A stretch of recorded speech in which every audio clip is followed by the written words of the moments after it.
So this is the vowel exercise, which is very simply singing the 5 basic Italian vowels on one pitch to homogenize them. And I'm a great believer in this because whenever we hear one of our favorite singers, the great singers, you just need one pitch. If your iPad is on pause, you release the pause button, you then press it back, you get one note of Pavarotti or one note of Caballé, and you know exactly who it is. It doesn't matter whether it's a high note, a low note, an E vowel or an R vowel, piano or forte. We know exactly what it is because they get their best sound, their true sound that nature's given them, and they make the words and the vowels the servant to the voice and not vice versa, i.e. we shouldn't change the mechanics of our instrument to pronounce a perfect, very open German or Italian R vowel or a very closed Swedish or German U vowel.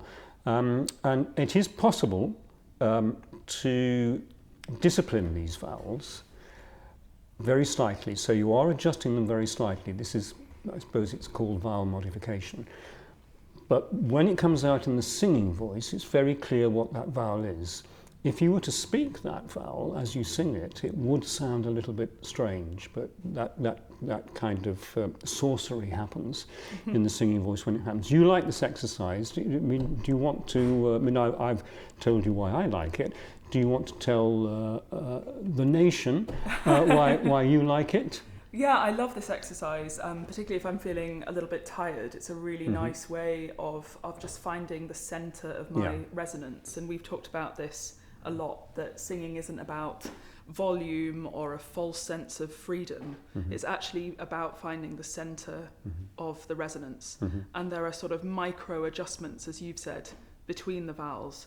But really, we're always going for this core sound, which makes the great singers recognisable because they really are in the centre of themselves and totally optimised. And totally unique. You could not confuse a Bergonzi with a Krauss or a Krauss with a Gedder, could you?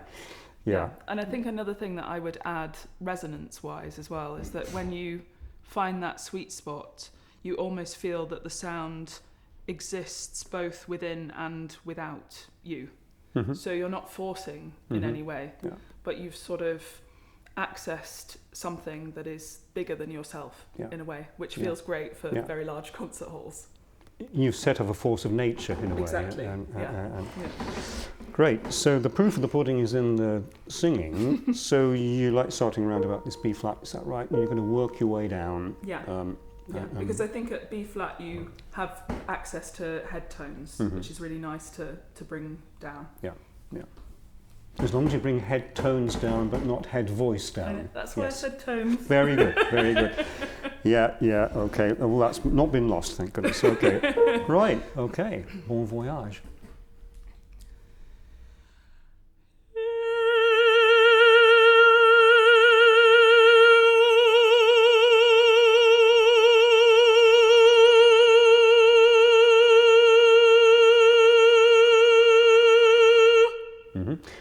I think the O and the U are not quite as clear as they could be. I mean, commendably homogeneous, definitely, but that's just something to have in the floppy disk of your mind. Okay.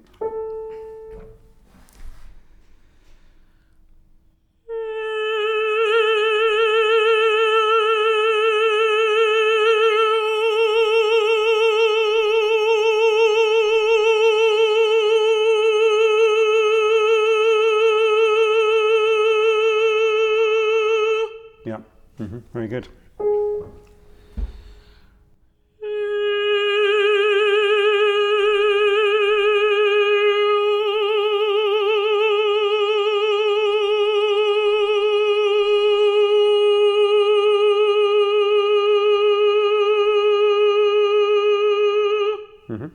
Thus far, I would say maybe the R vowel is the one that spreads the tiny bit beyond that core or groove that you're in, and when that happens, the tone slightly thins, and also we're more aware of the vibrato. It lays bare the vibrato a bit more because you've lost a little bit of the core of resonance, and that's completely understandable because R has the broadest spectrum of sound. And so there's more to go wrong there, but also because it will, if you open it up, it will feel bigger. But I'm afraid that's a fool's gold. It's not, you're nodding wisely. It's not as simple as that. It's when you've got the core resonance in the centre, and then you can expand it. But if you lose that core, and the R vowel can spread very, very easily. It feels very bright on the edge, but we've lost the middle bit. We must never lose the middle bit there. So that's thus far, it's very, very good, but thus far that's my main comment. On G now, I think, are we?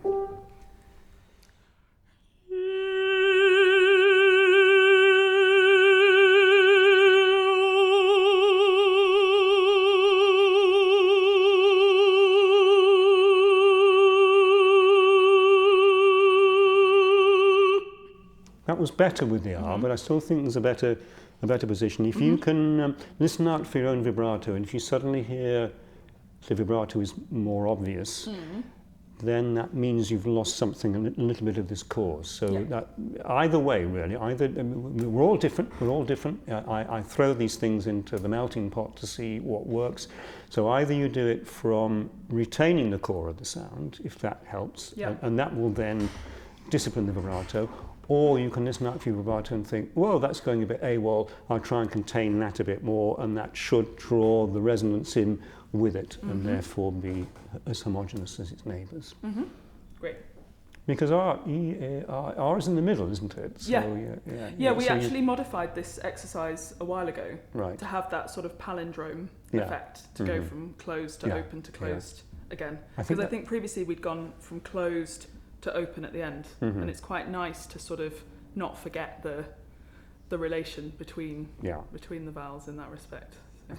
I think I may be wrong, but I think that the one that you now do is the Nellie Melba version, and I think if it was good enough for Nellie, then don't argue with Nellie. No, I wouldn't dare. Right, on the G flat now.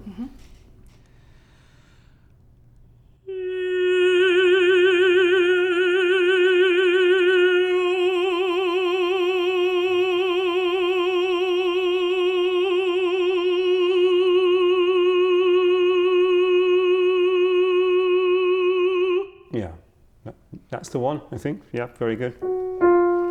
That's F natural.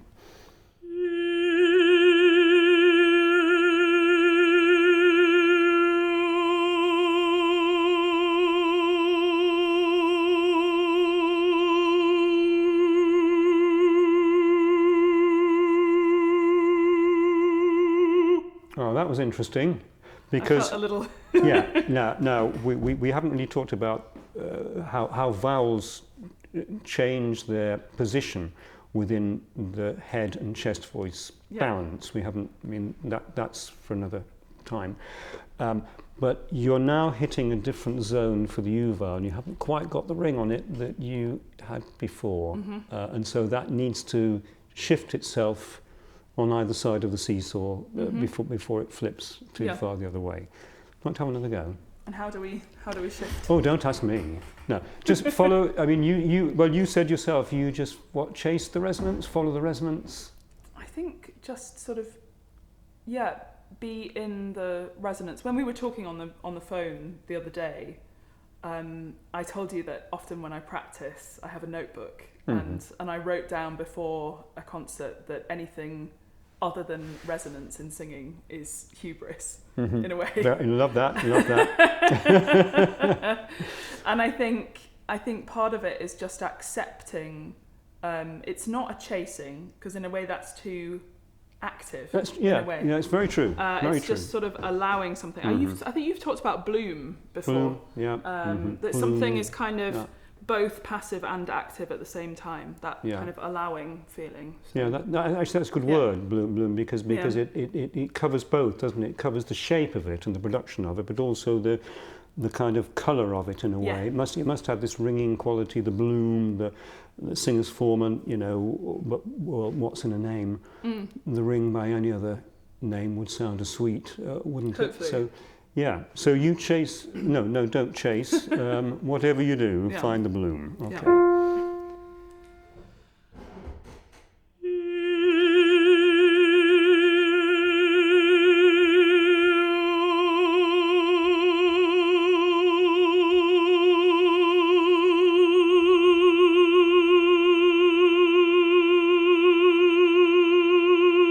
Yeah. That's the one. I don't know how you felt about that, but for me, I think you just kept the sound more in the head voice production, whereas previously it slipped a bit and started to mix maybe a bit too soon, and because it was too soon, then it lost its core sweet resonance. Yeah, Agreed. Good. Okay, right.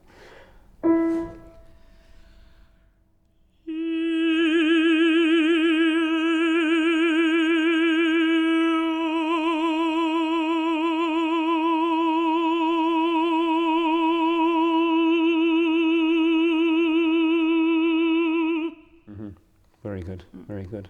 And of all of them, in this zone, we've gone from B flat to E flat, the U produces thus far, I think, the best quality in the sound. And so that may be for you to think about, and maybe even start with the U and then try and morph the other vowels out of the U. So I think, because we're going to do another little clip on the passaggio zone, I don't think we need to take that any further than this, but yeah, great. I mean, I think it's such an important exercise that, as far as I know from the old school, the old treatises of bel canto, going back to Tosi and from Mancini and so on, then they would talk very simply about how you started to train singers, and they tended to just sing single notes, but they were singing vowels, correct vowels, how to produce the right tone to get a clear identity of each vowel, but not the sacrifice of resonance to get a very obvious speech vowel in the way that when we speak quite low down in the voice. And so we can say E very, very easily. It's another matter to sing E on a high note. Sure. It needs. This is why it's a craft. It's an art. You have to find how to do it. And you must never lose the basic quality. Do you have any further comments? I would just say that this is a really helpful exercise before I go on stage. I find it very, very calming to just slow down, because obviously the body is anticipating that something quite exciting is about to happen, let's put it that way. So things tend to get higher and speed up, and you tend to want to be sort of trying to recalibrate your voice, packing kind of 8 years of work into 10 minutes before you go out on stage. And I think this is a really good exercise to just say, no, we just come back to basics, slow down, stay centered. So I'd really recommend this to anybody about to go on stage, essentially. Yeah, it draws everything together, doesn't it? But also these 5 basic vowels, the 5 basic Italian vowels, they are the parents of all other vowels. So you've got a relatively closed e, as in vero, then you've got an even more closed e, as in French acute, or German Seele, or a more open egg in English. And so they can connect to that. So you can spread it a little either way, but if you do these 5 basic vowels, you're going to be doing virtually every vowel in at least European languages. Anyway, so yeah, good start. Okay, right. Thank you very much. Thank you.